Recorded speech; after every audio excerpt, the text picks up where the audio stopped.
Look, we're diving straight into a profoundly human yet wildly misunderstood experience today in this explainer, the actual, literal biology of a broken heart.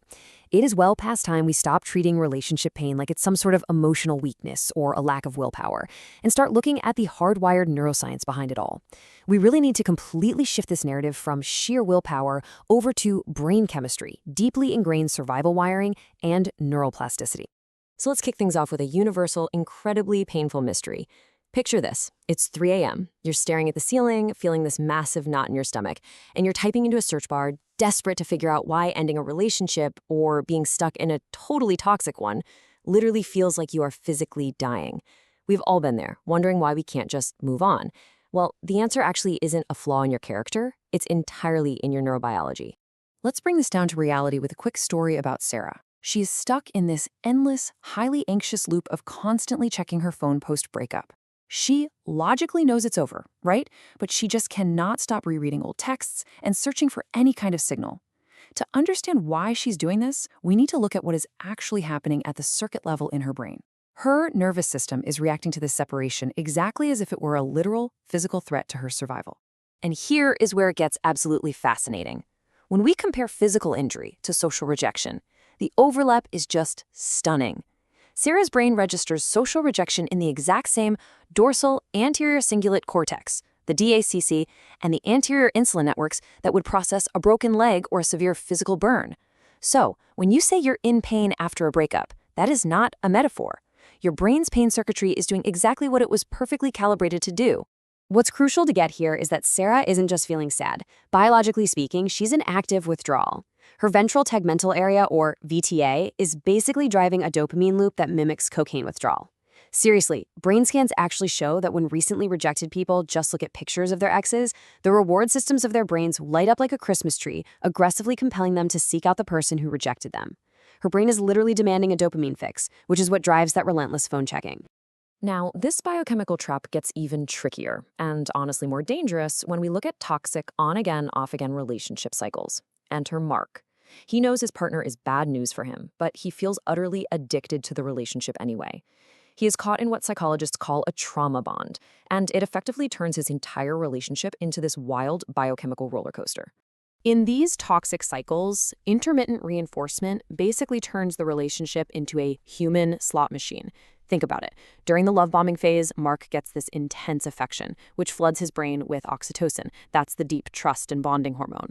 But then, right out of nowhere, comes the devaluation phase. Unpredictable withdrawal and emotional abuse that massively spikes his cortisol. And because these rewards are so unpredictable, they hook his dopamine system so much harder than consistent, healthy love ever could.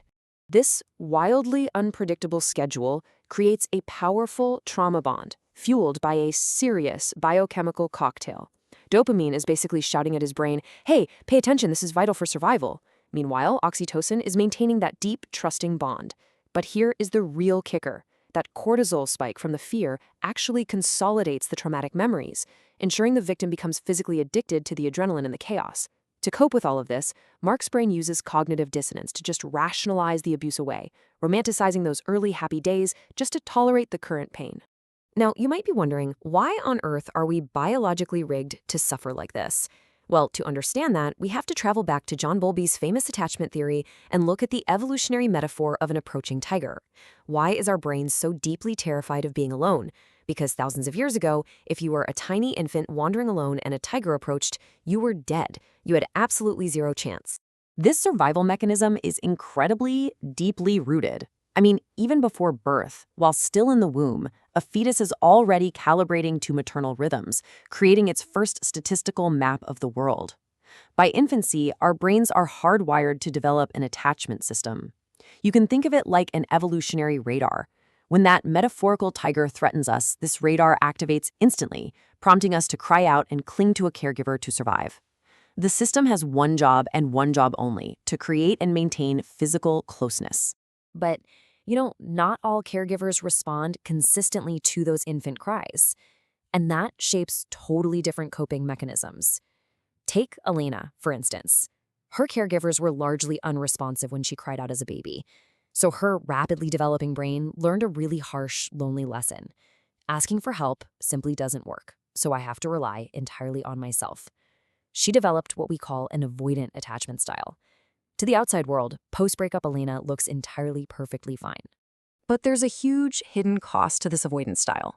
On the surface, Elena wears this incredible mask of composure. She's calm, highly functional, seemingly totally untouched by the separation. But beneath all that, the physiological reality is intense. Her medial prefrontal cortex is actively, and with immense effort, suppressing limbic distress signals. It's not that she's feeling nothing. It's that her brain is routing the pain through an active suppression circuit just to maintain everyday function, which requires massive energetic trade-offs. So, a lot of people think avoidant individuals don't feel the pain of a breakup. Actually, scratch that. They absolutely do. But that suppression circuit essentially delays the physical toll. Week 1 might look like absolute peak performance, but by week 6 or 7, the system just can't hold back the suppression anymore. It inevitably surfaces as severe insomnia, completely derailed concentration, or this really unexpected crisis of meaning. They crash hard, and they almost never see it coming because they honestly assumed they were over it. But what happens if the caregiver you needed to protect you from that metaphorical tiger was actually the one acting like the tiger? This creates what's called a disorganized attachment. The nervous system oscillates wildly between approaching for comfort and withdrawing out of sheer fear. This creates a continuous biological freeze state. Because their baseline nervous system never actually felt safe, recovery from a breakup for someone with this style is incredibly slow, jagged, and uneven. When you're navigating all these complex attachment triggers, it is totally normal to step back and ask yourself, wait, am I just settling, or am I actually just terrified to leave? Settling usually stems from progression bias, partner-focused guilt, or just sunk costs. Being scared, on the other hand, looks more like breakup panic attacks and those catastrophic what-if loops driven by deep attachment wounds. One great tool is keeping an emotion map diary. Tracking your moments of pure relief versus dread can genuinely help you mathematically figure out if you're settling out of guilt or just flooded with survival fears. Okay, take a breath, because here is the absolute best part of this whole explainer, the hopeful resolution. It is not all doom and gloom. A breakup isn't just pain. It is actually a totally unique, highly receptive window for real-time neuroplasticity. The acute stress of a separation literally unlocks your brain's pair bonding circuits. Yes, the system is highly stressed, but that also means the neural pathways driving your emotional responses are finally plastic, available, and totally ready for profound recalibration.